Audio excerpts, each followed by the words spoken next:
Helo, Chris Williams dwi'n dod o Fethesda ac blwyddyn yma yn mis Medi dwi'n mynd i redeg Ras Cefn y Ddraig.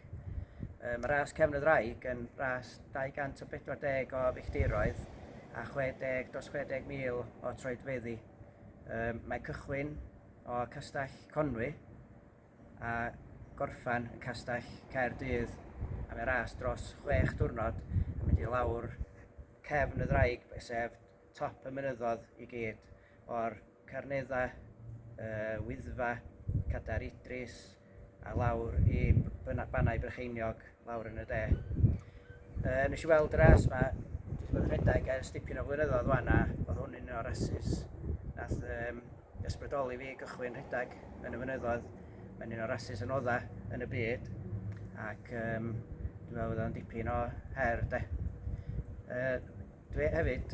Wrth wneud y ras yma, dwi'n wedi dechrau hel pres i Gymdeithas Deillion Gogledd Cymru a doedd lot blwyddyn hanner yn ôl, nath yn wraig gael colli ychydig o'i central vision a nath ni fynd i'r ysbyty a balli a mae efo stagat disease a nath ar y pryd doedd dipyn o sioc iddyn ni. Nath Einir ddod yma i'r Gymdeithas Deillion i siarad efo nhw a oedden nhw'n dda iawn efo i de a nath nhw helpu lot, oedd lot o bobl i siarad efo, helpu dangos bethau mae'n gallu defnyddio i helpu bob diwrnod ac oedden nhw'n briliant efo i gallu am dweud di byd gwell, so dwi am eisiau gwneud rhywbeth yn ôl iddyn nhw, hel chydig o bres gymaint o fellau.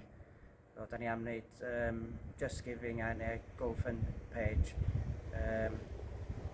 ac wedyn rhannu fo yn o fuan, so gobeithio bod ni'n gallu codi gymaint o arian o fellau ni.